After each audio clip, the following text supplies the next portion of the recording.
He's one of my favorites. Let's do it. I used to hang with this guy back in the day, tilting him back. That is true. You know, I can confirm when I was covering baseball on ESPN, and this guy was just being Al Leiter from MLB Network, and you can watch Al on New MLB. York, Good to see you, man. New York, I want to wake up. Yeah, we used to. Boy, I'll tell you that, Rich. So I went to Game 1 the other night. Cold, windy, whatever. Yankee Stadium, awesome. And you know, at the end of the game, Frank Sinatra comes on. I'm sorry, man. Even if you're not a fan of New York City, whatever, like you can't help but like that's just great vibe. I'm sorry. Yeah, I mean, and they got to play it twice. How's it go, Rich? I'm great, Al. How are you? You are great. So I told my son Jack, who's got called up to the big leagues with the Rangers. Yes. And he's got his buddy in town, Spencer Jones, who was at Vanderbilt with him. Another guy, Justin Slayton. They're going to do a semester abroad, leaving today to go to Europe. They're going to go to Amsterdam, Copenhagen, and then they're going to finish up watching Madrid and Barcelona in Madrid. Wow. So their whole thing was, because they all played Division I sport, was they never had a chance to do a semester abroad. So they're going out. So I told them I'm getting on this call with you and Rich Eisen, like, Dad, you don't know anything about football. What are you going to tell them? I was like, hey. So they make fun of me because I still think that Phil Simms is the quarterback for the Giants. I'm sorry. I know Daniel Jones is. But you have to tell them. And I I watch highlights of LT and all the guys back in the day, and it's hard for me to get out of that. But Al, come on, man. Like back in the day, you know, when you were just dabbling in television every now and then, before everything was over for you, we were hanging out after World Series games in New York City. We were doing it. I'm a baseball guy too. Let's tell your son that. You know what I mean? Like deep down, scratch the surface. And by the way, speaking of your son, I saw he pitched against the Yankees, and Yes had that camera on you the entire time.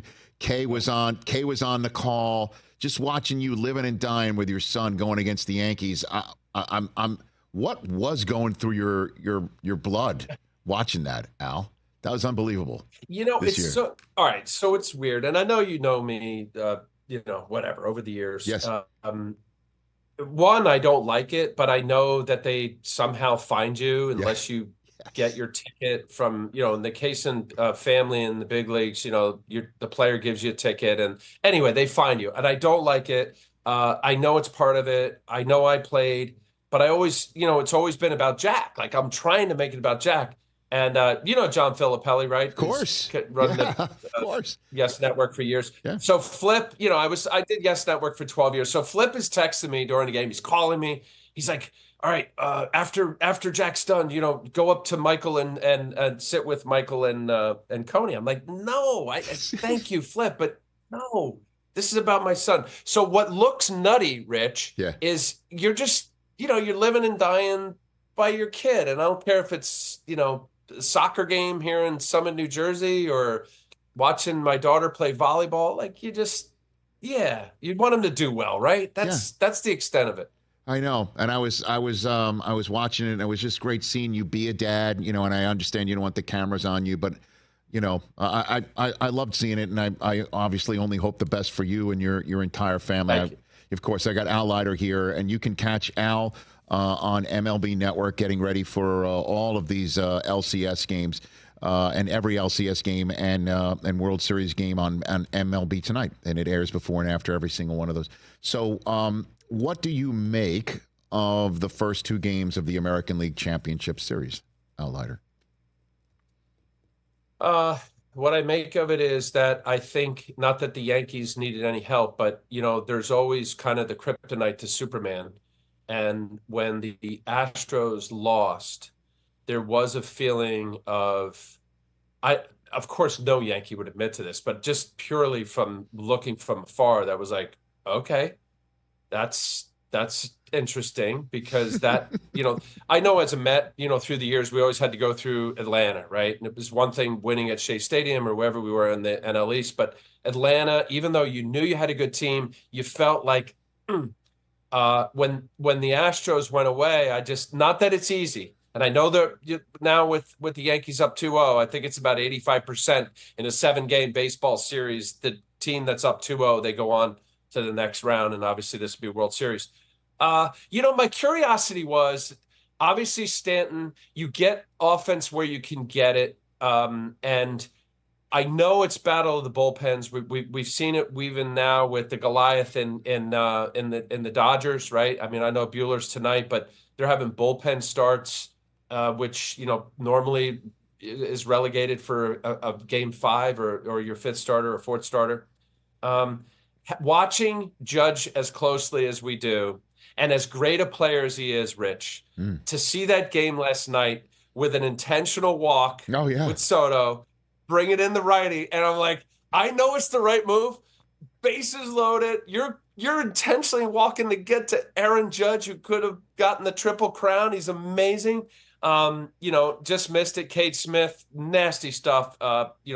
Fastball in on his hands, just missed it. A long fly ball, sac fly. And then that's all it took to then, he gets a home run later in the game off of Gaddis. It's such a scary lineup, the depth of the Yankees. You've got Verdugo batting 9th. You got Anthony Rizzo on the bottom there batting 7th or 8th between Anthony Volpe. Like, it's just such a hard lineup to navigate. Jazz Chisholm has just brought personality and a different dimension to a team that's just got stud after stud. So not surprised that the teams that kind of know they're supposed to late in October are waking up the way they are. But the Yankees are that team. They really are. So the Dodgers and the Mets have a game 3 tonight, and it's amazing to watch. There's usually a team in the playoffs that was left for dead at some point in the regular season, but usually that point is in the second half of the season. Mets were left for dead Memorial Day, and look at what they have done now. And they can do this, right? I mean, they've got home field advantage throughout the rest of this LCS starting tonight against the Dodgers. They can do this, don't you think, Al? Absolutely. I always have thought, especially now with the extended playoffs in Major League Baseball, with the wild card round and then the division as we know it now, hot teams are dangerous. Teams that start really believe in their mojo and goodwill that follows it, as the Mets have, as you just alluded to, they've had the best starting pitching since the end of June. This OMG with Iglesias and the singing and this fun and the smiles and the sitting on top of the top of the rail, and guys just really relaxed. I do believe that. I've been on a lot of teams that made it to, late postseason or World Series. I didn't necessarily think we were the best team on paper, but I am a big believer of team chemistry. I'm a big believer of all the guys feeling together. And there's something special here with the Mets team. I'm not taking anything away from the Dodgers at all. This, on paper, the talent that the Dodgers possess, obviously, with Ohtani and then the big signing of Yamamoto. I know that their rotation, has been riddled with injuries and surgeries, so it's really hurt them. This is going to be a heck of a series. Yes, the need for Walker Buehler to, step up. I'm not saying pitch like he did a few years ago when he was top 5 pitcher in the game, in 21 before his second Tommy John. It's going to be very big for him. Luis Severino, as I say this to you, Rich, the signing of Severino and Minaya, if you look at that, everybody prior to this season, in March, April, May, June, or January, February, March, Severino, you had to go back to 18 when he's with the Yankees, when he was a front-end guy. Injuries, basically non-existent for 3 years, did not pitch well last year. I mean, he's found a home in Queens, no question about it. He's pitched like a front-end guy. Minaya that is not by accident. Sean Minaya is nasty, as the Dodgers fans and hitters saw firsthand in Game 2. Look, this is a dangerous team, and this is going to be a hell of a series. Lindor factoring, he's just been an MVP type player. since the middle of May, since they've actually moved him to the leadoff batter. So I think this NLCS is going to be right down to the wire. I see it a game of 6 or 7. And it's fun for me, obviously, having played for the Mets for the latter part of my career and being part of it. So what's more likely? Yankees, Dodgers, Yankees, Mets, Guardians. What do you got for me? What's your prediction? Well, I think it's going to be, I don't want to say impossible because that doesn't sound right, because there is still a chance, as Dumb and Dumber line. I'm going to say Yankees. I'm saying Mets, and I'm not just saying it because I play with the Mets. I think the Mets have that something, that mojo of a special season. I do. And whether it's 6 or 7, I think it goes back to LA. Okay. How would you have pitched Ohtani, Al? So Ohtani is a low ball, a fastball guy. I think any kind of left-hander, and I will tell you this across the board, outside of Tony Gwynn, who the scout report on Tony Gwynn was make sure the 2 guys in front of him weren't on base because he's going to hit the ball hard. Every left on left, obviously me having been left-hander, you have to come in hard on a left-handed hitter to be able to expose away. Same thing for Barry Bonds and guys of that caliber. So eventually you get to, and I know Minaya, he's got that crossfire shoot, steps way across his body. Like, he made the Dodger hitters just look foolish. So somewhere at some point, soft down and away is how you get Ohtani out, certainly from the left side. And what about pitching Judge? Judge is now, what happened yesterday, last night, is you woke up the bear. And I think it was, somewhere in his, okay, I get it. I'm cold. I know it's Soto, but I'm not going to let you do this. Judge, to me, is, especially not at Yankee Stadium, we'll see in Cleveland, breaking balls down and away. If I come inside on Aaron, it's going to be to show you, stand you back, to go soft away. I mean, look, Rich, yes. The scouting reports and the analytics of how much information and data there is out there now, we're complicating a sport. The basics are still what we watched when we were kids, and it still works today. Al, before I let you go, I could see 3 very special ladies behind you, and I'm not referring to your daughters. I'm a television man. Yes. Yes. Is that, how many? You see 4 Emmys? Oh, my goodness. I did see 4. So you were hiding an Emmy. It's a little fugazi, as you know. I mean, I was nominated for MLB Network Studio Analyst. As you know, that's like for you, studio host. So just to have been nominated 6 times was very cool. Yes. Hadn't won that one. Yeah. But these are awards from MLB Network. On the shows. The shows MLB Tonight. We beat the big dogs. We beat ESPN. We beat Fox. You beat us. We beat all of them. You beat the Rich Eisen Show, too, Al. That's my Emmy you're holding. Oh, damn it. Well, now I feel bad about that. But this is so they get us, because we produce our own segments, Rich. We go in there, we say, I want to, so that's very nice. And then you got a mini, what's the mini, what is that? A mini World Series? This is the Phillies Blue Jays. Okay. And this one is the Marlins. Marlins, then Indians. That's cool. So you get a mini one of them? So I don't have a dig me room. Rich, I don't have a dig me room, but I got a couple cool things. Especially since you had to grab that World Series trophy from behind the. Time out. 1 second. I will show you this. I love it. What is that giant trophy there?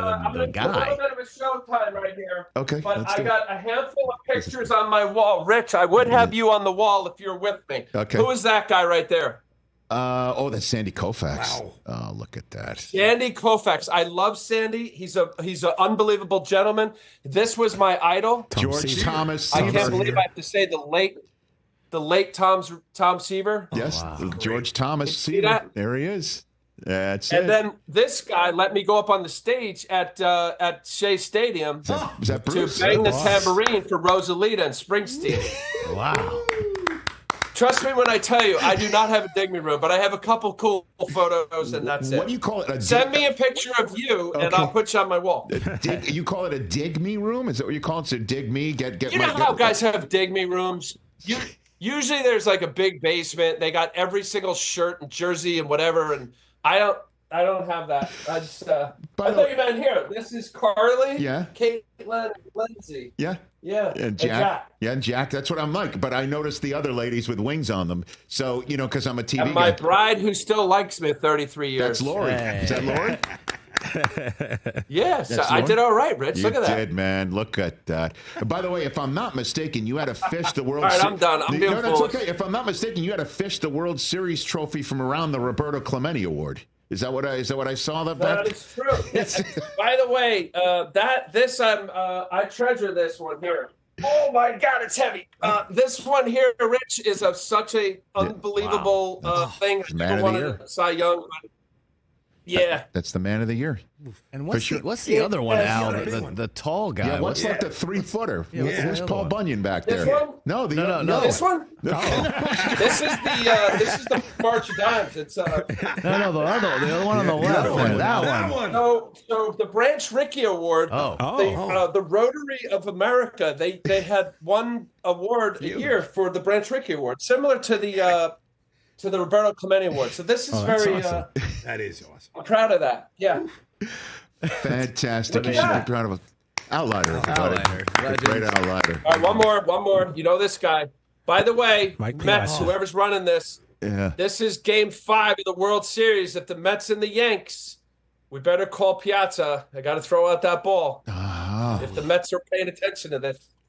That wasn't the game that the Baja men threw out? But that was Game 3 of that World Series, right? Who let the dogs out? I was at Shea. Oh yeah, the Baja men. Remember that? Oh my God! Yeah, we go way back like a car seat, guys. Al Leiter, you're the best, Al. You're the best. Let's do this as often as you like. We got to tour the Upper West Side again. Anytime, Al. Anytime. Hey, Rich, I always love going on with you, and Thanks. I know you're a big Yankee fan and love baseball, and Thanks, man. I appreciate it. The MLB Network appreciates it as well. I appreciate that. MLB Tonight airs before and after every LCS and World Series game. Catch Al and the rest of the gang. You're the best. Thanks again, bud. Thank you. I appreciate it, Rich. Ladies and gentlemen, Al Leiter, everybody. Hey, and all his legend. trophies fresh from his Dig Me room. Dig Me. I've never heard. Have you ever heard that? I've never heard that. I like it. I get it though. Dig me. Dig me. Dig me. Look at me. Look at all my stuff. Yeah. Well, wait a minute. Let me get my little mini World Series trophy from over the Roberto Clemente man of the year. This is kind of our Dig Me studio, to be honest. Like we've got stuff everywhere. It's called the Rich Eisen Show. Yeah, dig me. Every day, dig me. Catch the Rich Eisen Show every single day on the Roku Channel, 12 to 3 Eastern, for free.